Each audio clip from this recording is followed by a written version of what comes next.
భూమి హక్కుల చిక్కులు లేకుంటేనే రైతులైనా ప్రభుత్వమైనా ప్రగతి బాటలో సాగగలిగేది. ఆ హక్కుల చిక్కులు తొలగాలంటే సమర్థ చట్టాలు, సరైన భూపాలన, సత్వర సమస్యలు పరిష్కారం చేసే భూ న్యాయ వ్యవస్థ ఉండి తీరాలి. భూ సుపరిపాలన ఉన్నప్పుడే ఆర్థిక ప్రగతి సాధ్యమవుతుంది. అందుకే స్వరాష్ట్ర సాధన నేపథ్యంలో భూమి సమస్యలన్నింటికి పరిష్కారంగా, పారదర్శకతకు నిలువుటద్దంలా గొప్పగా ప్రవేశపెట్టారు ధరణి పోర్టల్. ఎన్నో సమస్యలకు సమాధానంగా మారుతుందని అనుకున్న ఈ పోర్టలే ప్రస్తుతం లోపభూయిష్టంగా మారింది. ప్రతి గ్రామంలో వందల్లో భూమి సమస్యలు ఉన్నాయి. భూమి ఉన్నా ధరణిలో పేరు ఉండదు. పేరు ఉన్నా అన్నీ తప్పుల తడకలే. ఈ సమస్యలే రైతులను తీవ్ర ఇబ్బందులు పెడుతున్నాయి. ధరణి ఎందుకంతలా ఇబ్బంది పెడుతోంది? మెరుగైన భూపాలన కోసం ఎలాంటి చర్యలు చేపట్టాలి? సమగ్ర భూ సర్వే జరిగేదెప్పుడు?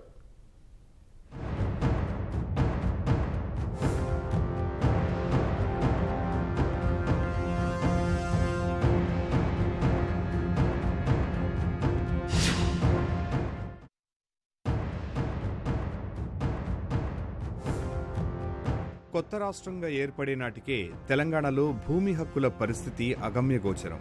అప్పటికే అనేక భూ సమస్యలు రైతుల్ని తీవ్రంగా వేధిస్తున్నాయి. దీర్ఘకాలంగా పరిష్కారానికి నోచుకోలేని సమస్యల చిట్టా బారెడంత ఉంది. కానీ నిజానికి భూ హక్కుల చరిత్రలో తెలంగాణది ఓ మహోన్నత స్థానం. కౌలుదారులను భూ యజమానులుగా చేసిన నేల ఇది. పేదలను పట్టాదారులుగా మార్చిన ప్రాంతం ఇది. దేశంలో పేదలకు పంచిన ప్రభుత్వ భూమిలో 14% తెలంగాణలోనే పంపిణీ జరిగింది. రైతులకు మేలు చేసే ఎన్నో గొప్ప చట్టాలు రూపొందించినప్పటికీ తెలంగాణ ఆవిర్భావం తరువాత కూడా 56% గ్రామీణ కుటుంబాలకు భూమి లేదు.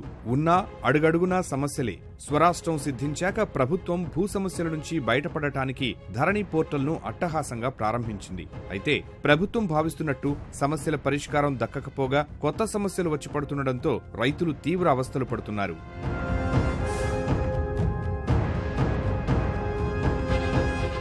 రాష్ట్రంలో గత 8 ఏళ్లలో భూ సమస్యలపై ప్రభుత్వం తెచ్చిన మార్పులు ఒకసారి చూస్తే తెలంగాణలో అమలులో ఉన్న భూ చట్టాలన్నీ సమీక్షించి ప్రస్తుత పరిస్థితులకు అనుగుణంగా మార్పులు సూచించే బాధ్యత ప్రభుత్వం నల్సార్ న్యాయ విశ్వవిద్యాలయానికి అప్పగించింది. రాష్ట్రంలో 100కు పైగా ఉన్న భూ చట్టాలు అధ్యయనం చేసి తగిన మార్పులు చేర్పులు చేయాలని సూచించింది.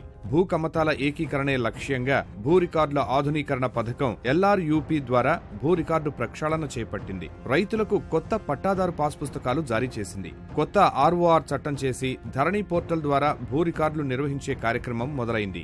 రిజిస్ట్రేషన్లు, మ్యూటేషన్లు సులభతరం చేయటానికి కొత్త విధానానికి ధరణి రూపకల్పన జరిగింది. ఈ సమయంలోనే సాదా బైనామా క్రమబద్ధీకరణకు ప్రభుత్వం దరఖాస్తులు స్వీకరించి దాదాపు 6 లక్షల మంది రైతులకు పట్టాదారు పాస్ పుస్తకాలు జారీ చేసింది. మరో 9 లక్షల దరఖాస్తులు పెండింగ్ లో ఉన్నాయి. భూ రికార్డుల ప్రక్షాళన సందర్భంగా పార్ట్ బిలో ఉంచిన భూముల సమస్యలు, ధరణి పోర్టల్లో తప్పుగా వివరాలు నమోదైన భూముల సమస్యలు ఇంకా అపరిష్కృతంగా ఉన్నాయి. 18 అయిపోయి ఇవాళ 22లో ఉన్నాం. 22 ఈ 4 సంవత్సరాలలో ధరణి, నిషేధిత జాబితా, అసైన్ భూములు, వక్ భూములు, ఫారెస్ట్ భూములు, భూసేకరణ, ఇవన్నీ వ్యవస్థలన్నీ పూర్తిగా నాశనం చేసేసిండ్రు. దీంట్లో సఫర్ అవుతున్నది ఎవరు? కేవలం చిన్న సన్నకారు రైతులే. ఎకరం నుంచి 5 ఎకరాలు ఉన్న వాళ్లే దీంట్లో సఫర్ అవుతున్నారు. ఉన్నవాళ్ళు ఎవరు సఫర్ కావటం లేదు. ఈ 4 సంవత్సరాల కాలంలో అనేకమైన ప్రయత్నాలు మేము చేయంగా కాలేదు. ఏదేమైనా ఇక్కడ రాజకీయాలకు అతీతంగా ఒక్కసారి ఆలోచన చేయాల్సిన అవసరం ఉంది. దీన్ని ఎంత జాప్యం చేస్తే అంత పెద్ద ప్రమాదం అవుతుంది. ఎంత ఆలస్యం చేస్తే రేపు ఎన్నికల నాటికి ఎన్నికల అవడానికి ఇంకా 1.5 year 2 years ఉన్నాయి. ఈ లోపల గనక మనం ధరణి సవరించి నిషేధిత జాబితా నుంచి ఆ భూములని తీసేసి హక్కుదారులకు గ్రామానికి పోయి పంచాయతీ కార్యాలయంలో కూర్చొని అక్కడ రెవెన్యూ డిపార్ట్మెంట్ కానీ, అగ్రికల్చర్ డిపార్ట్మెంట్ వాళ్ళని కానీ అందరూ కూర్చొని మాట్లాడి ఆ స్పాట్లోనే నిర్ణయం చేస్తే తప్పిస్తే ఇది పరిష్కారం కాదు. ధరణిలో అన్ని సమస్యలకు ఆప్షన్లు లేవు.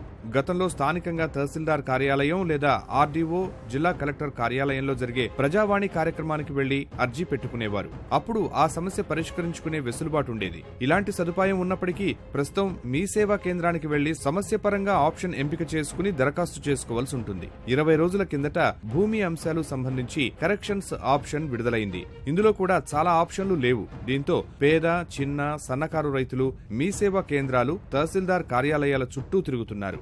రైతులు దరఖాస్తు సమర్పించినప్పటికీ ఆ సమస్య పరిష్కారానికి ఎన్నో రోజులు నిరీక్షించాలి. అసలు పని అవుతుందా లేదా అన్న విషయం తెలియకపోవడంతో తీవ్రంగా సతమతమవుతున్నారు. కనీసం సూచనలు, సలహాలు ఇచ్చే వ్యవస్థ అందుబాటులో లేకపోవడంతో రైతుల పాలిట ధరణి పోర్టల్ పెను శాపంగా మారిపోయింది. సాధారణమైన కేసెస్లో చాలా వరకు అప్లికేషన్స్ అయితే తీసుకున్నారు, కానీ ఆ ఆప్షన్ అయితే లేదు. ఇప్పుడు ధరణిలో ఆప్షన్ ఉంటేనే కదా పెట్టుకోవడానికి అయ్యేది, సో వాటికి ఆప్షన్ లేదు. అండ్ ఇంకోటి సాడ్ థింగ్ ఏంటంటే అసైన్ ల్యాండ్స్ అన్నిటికీ కూడా ఏంటంటే సక్సెషన్కి సంబంధించిన ఆప్షన్ మాత్రమే వచ్చిందనమాట. దాంట్లో మిగతా పట్టా లేదు, అలా లేదన్న వేటికి ఆప్షన్ అనేది లేదనమాట. ఇంకోటి ఏంటంటే వీళ్ళందరూ క్రాప్ లోన్స్ తీసుకొని ఉంటారు బ్యాంక్లో.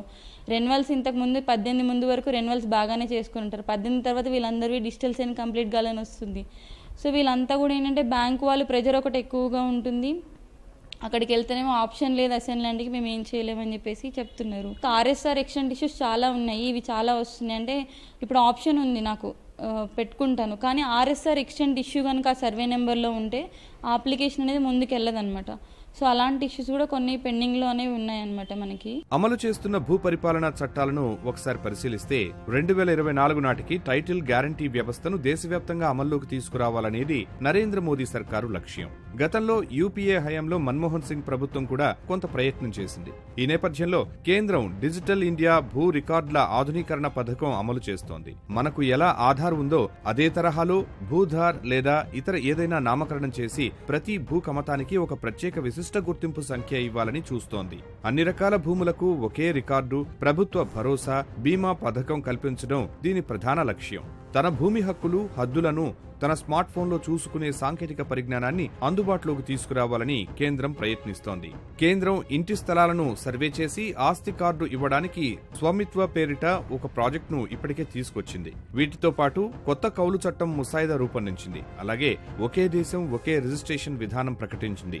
ఇన్ని పథకాలు అమలులో ఉన్నా తెలంగాణలో అవి చాలా వరకు ఆచరణలోకి రాలేదు. ఇంత మంచి చట్టాలున్నా, ఈ వ్యవస్థలున్నా పేదవాడి పక్కన నిలబడి ఒక యంత్రాంగం లేకపోతే మళ్ళీ నష్టం జరుగుతుంది. అలాంటి యంత్రాంగాన్ని సృష్టించిన ప్రాంతం తెలంగాణ, ఆంధ్రప్రదేశ్. పారాలీగల్ పేరుతోటి, కమ్యూనిటీ సర్వేల పేరుతోటి, లీగల్ కోఆర్డినేటర్లని, కమ్యూనిటీ రిసోర్స్ పర్సన్, చాలా ఒక పకడ్బందీ వ్యవస్థ ఉండే కొన్ని లక్షల కేసులు వాళ్ళ ద్వారా పరిష్కారమైనాయి. దురదృష్టం ఏంటంటే 2014 తర్వాత వాళ్ళందరినీ బ్యాంక్ లింకేజీలు చేయడానికి, ఇంకేదో ఈజీఎస్ పనులు చూడడానికి వాడుతున్నాము. ఇప్పటికన్నా మండలానికి ఒక పారాలీగలు, మండలానికి ఒక కమ్యూనిటీ సర్వేయరు, జిల్లాలో ఒక భూమి కేంద్రము, అక్కడ ఒక లాయర్ని కనుక మనం పెట్టగలిగితే ఏవైనా లిటిగేషన్లు ఉన్న సమస్య ఉన్నా పరిష్కారం చేయడానికి తప్పకుండా అవకాశం ఉంటుంది. గ్రామ స్థాయి నుంచి రాష్ట్ర స్థాయి వరకు పకడ్బందీ భూ పరిపాలనా యంత్రాంగం లేకపోతే మనం ఎంత గొప్ప చట్టం తెచ్చినా, ఎంత గొప్ప సాఫ్ట్వేర్ పెట్టుకున్నా, ఏం చేసినా కానీ ప్రజలకు మేలు దక్కదు. దురదృష్టం ఏంటంటే ఈ రోజున మనము ఏదో ఒక కారణంతో రెవెన్యూ సిస్టమ్ని వీకెండ్ చేసేసాం. అందులో ఉన్న లోపాలు ఉంటే ఉండొచ్చు, కానీ ఎంత టెక్నాలజీ ఉన్నా మన ప్రపంచంలో ఎక్కడ ఏ మూల ఏం చూసినా కానీ కింద స్థాయి నుంచి పై స్థాయి వరకు ఒక మనిషి ఉండాలి. కంప్యూటర్ ఉండాలి, టెక్నాలజీ ఉండాలి, మనిషి ఉండాలి. ఆ మనుషులు లేకుండా మాయమైపోయారు. ఇప్పుడు ఎవరిని అడగడానికి కూడా అవకాశం లేదు. రాష్ట్రంలో భూ ప్రక్షాళన నేపథ్యంలో భూములన్నింటికీ ఒకే రికార్డు ఉండాలన్నది ఇంకొక ప్రయత్నం. 30 నుంచి 40 రికార్డులు కాకుండా టైటిల్ రిజిస్టర్ పేరిట ఒక్కటే ఉండాలి. ఆ రిజిస్టర్లో ఉన్న వివరాలకు ఫైనాలిటీ ఉండాలి. 2-3 ఏళ్ల గడువు విధించి ఎలాంటి అభ్యంతరాలు రానివి ఫైనల్ అవుతాయి. ఏమైనా అభ్యంతరాలు వచ్చిన వాటిని న్యాయస్థానాలు లేదా ట్రిబ్యునల్ కు పంపించి తీర్పులు వచ్చిన తరువాత ఫైనల్ చేయాలి. దాన్నే టైటిల్ గ్యారంటీ వ్యవస్థ అంటాం. అది తెచ్చే ప్రయత్నాలు సాగుతున్నాయి. టైటిల్ రిజిస్టర్ ఉండి టైటిల్ గ్యారంటీ వ్యవస్థ ఉన్న తర్వాత కూడా భూ యజమానికి నష్టం జరిగితే ప్రభుత్వమే భరోసా కల్పించాలి. రికార్డులన్నీ కూడా కంప్యూటరైజ్డ్ చేయాలి. ఈ అంశాల అమలులో తెలంగాణ ఎక్కడ ఉందన్న ప్రశ్న ప్రస్తుతం తలెత్తోంది. ఈ పరిస్థితుల్లో రాష్ట్రంలో భూ పరిపాలనలో సమూల మార్పులు తప్పనిసరిగా జరగాలి. మరొక వైపు చూస్తే ప్రభుత్వం గ్రామ రెవెన్యూ అధికారుల వ్యవస్థను రద్దు చేసింది. తహసీల్దార్లకే రిజిస్ట్రేషన్ అధికారాలు కట్టబెట్టింది. భూ సమస్యల పరిష్కారం కోసం ఇప్పుడు కేవలం జిల్లా కలెక్టర్లకే అధికారాలు ఉన్నాయి. భూ వివాదాల పరిష్కారానికి గ్రామ స్థాయి నుంచి రాష్ట్ర స్థాయి వరకు పటిష్టమైన భూ పరిపాలన వ్యవస్థ ఉండాలి. కానీ వాస్తవం అందుకు భిన్నంగా ఉంది. రికార్డుల ఆధునీకరణ పథకం, భూ రికార్డుల ప్రక్షాళన లోపభూయిష్టంగా సాగిందన్న విమర్శలు పెద్ద ఎత్తున వెల్లువెత్తుతున్నాయి. గ్రామీణ ప్రాంతాల్లో క్షేత్రస్థాయిలో స్వాధీన భూమి, చేతిలో పట్టా, రికార్డులో పేరు ఇవి ఉంటేనే భూ హక్కులకు భద్రత. కానీ భూమి ఉన్నా రికార్డులో పేరు లేదు, భూమి రికార్డు ఉన్నా పట్టా రాలేదు. ఈ పరిస్థితి చక్కదిద్దడానికి ప్రభుత్వం భూమి రికార్డు ప్రక్షాళన ఆరంభించింది. కానీ దాని ఆచరణలో మాత్రం ఎటువంటి మార్పు లేదు. ధరణి సమస్యల పరిష్కారానికి ప్రభుత్వమేమో మరి రెవెన్యూ సదస్సులు జరుపుతానని ఒక ప్రకటన చేసింది. రెవెన్యూ సదస్సులు జరపటం మంచి పరిణామమే, కానీ మేము ఇలా ప్రభుత్వాన్ని అడిగేది ఏంటంటే ఈ సదస్సుల నుంచి స్పష్టంగా ఓ పరిష్కారం రావాలి. పరిష్కారం రావాలంటే మొట్టమొదట ప్రభుత్వం పేద రైతుల పట్ల ఒక పక్షపాత వైఖరితో ఆ సమస్యలను గుర్తించి పరిష్కరించడానికి కావలసిన అధికారాలను అక్కడ బాధ్యులకు అప్పజెప్పాలి. దానికి కావలసిన సర్క్యులర్లను జారీ చేయాలి. ప్రభుత్వం చేయవలసింది ఏంటంటే ఇలా ముఖ్యంగా పోడు భూమి ఉంది, అదొక పెద్ద సమస్య. అలాగే అసైన్మెంట్ భూములు ఉన్నాయి, వాటి విషయంలో తగాదాలు తలెత్తుతున్నాయి. సాదా బైనామా కింద కొన్న భూములు ఉన్నాయి. ఇవి కాక రకరకాలైనటువంటి ఇతర సమస్యలు కూడా ఉన్నాయి. వీటన్నింటినీ గుర్తించి ఎక్కడికక్కడ సత్వరం పరిష్కారం చూపటానికి నిర్దిష్టంగా మార్గదర్శకాలను జారీ చేయాలి. రెవెన్యూ సదస్సు జరిగిన రోజు పరిష్కారాన్ని చూపించాలి. నిర్దిష్టంగా కాలపరిమితి లోపల ఆ పరిష్కారానికి స్పష్టంగా కావలసినటువంటి ఉత్తర్వులు కూడా జారీ చేయాలి. ప్రతి గ్రామంలో సగటున 200కు పైగా భూమి సమస్యలు ఉన్నట్లు అంచనా. వీటి పరిష్కారానికి భూముల సర్వే ఆరంభించాల్సి ఉంది. 2017 వరకు అసైన్డ్ భూములు కొనుగోలు చేసిన పేదలకు క్రమబద్ధీకరణ కోసం తీసుకొచ్చిన చట్ట సవరణ ఇంకా అమలు చేయలేదు. అలాగే పోడు భూములకు హక్కు పత్రాలు ఇవ్వడానికి ప్రభుత్వం దరఖాస్తులు స్వీకరించింది. అయినా హక్కు పత్రాల జారీలో ప్రభుత్వం అడుగు కూడా ముందుకు వేయలేదు. పోడు భూములు సాగు చేసుకుంటున్న వారిలో పెద్ద సంఖ్యలో గిరిజన కుటుంబాలున్నాయి. హక్కుపత్రాల కోసం నిరీక్షిస్తూ వారంతా ఇటీవల ఆందోళన బాట పట్టారు. ఇక భూముల సమగ్ర సర్వే కోసం బడ్జెట్లో కేటాయింపులు చేస్తామని పలుసార్లు ప్రకటించినప్పటికీ ఇంకా సర్వే ఆరంభానికి కూడా నోచుకోలేదు.